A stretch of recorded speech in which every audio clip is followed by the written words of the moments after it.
Hey everyone, one of the coaches at Unger Academy here again, and welcome back to our usual chat that we have every weekend about the performance of the markets over the past week or so. But before we start to see what happened on the markets this week, I invite you as always to please subscribe to our channel and leave a like to this video as well. Hi, we are the Unger Academy, and we teach traders how to make money in the markets. Our founder, Andrea Unger, had been struggling with trading for years until he developed his automated trading method, which he used to become the only 4-time world trading champion.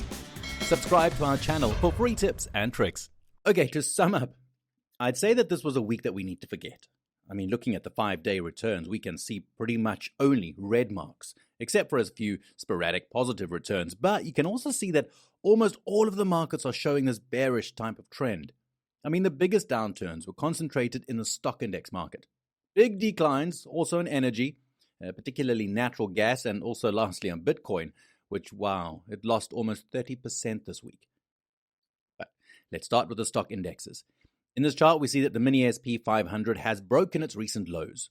Volatility is high, a little bit, on all the equity indexes.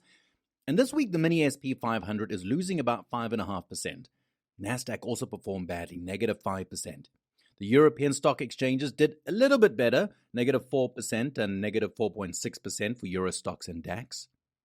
We can see that there is a real difference between the performance of the European and American stock exchanges, because the European stock exchanges haven't yet been able to break the lows of early March.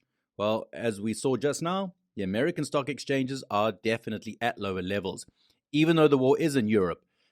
And so one could legitimately imagine a slightly different scenario.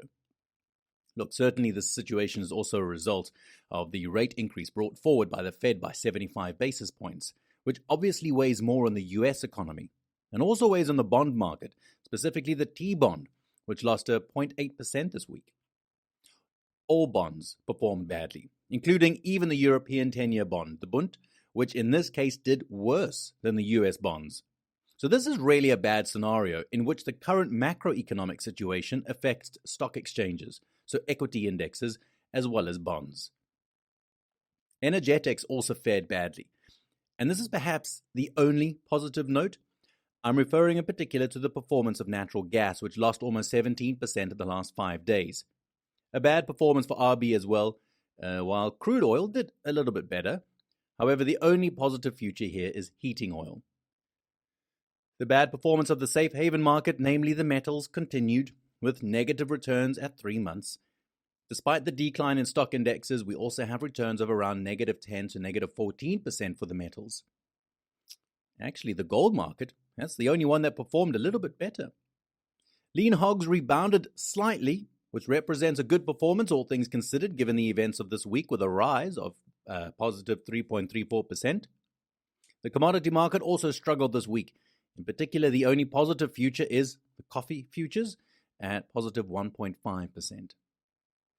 While turning to the grains market, even here we saw an underperformance, which is, however, still positive. Wheat rose slightly by 0.8%. Corn went up by 2.71%. It had gone up much less than wheat.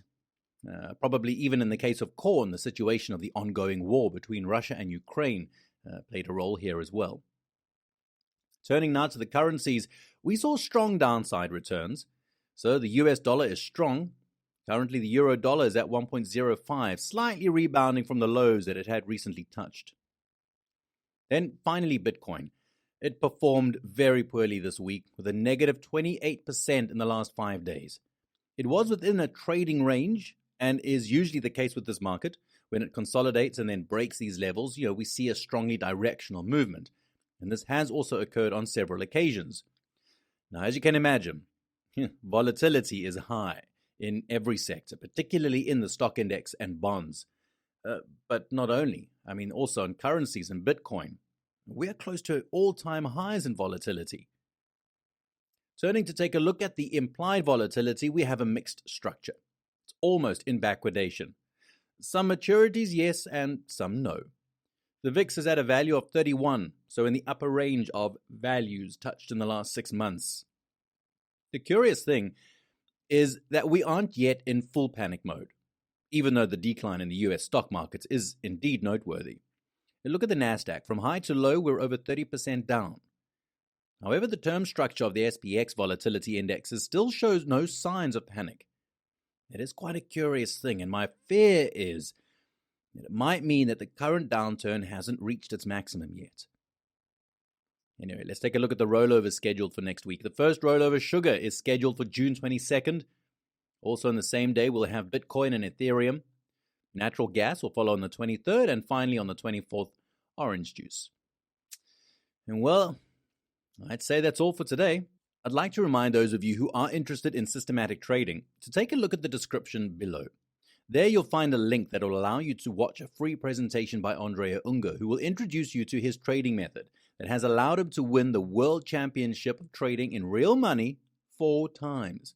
In addition, you'll be able to access other very useful resources. So my advice is to check it out. Thanks again so much for watching and listening, and please, leave us a like to this video if you liked it, and subscribe to our channel. We do look forward to seeing you next week. Until then, have a great weekend and a great week ahead. Bye-bye.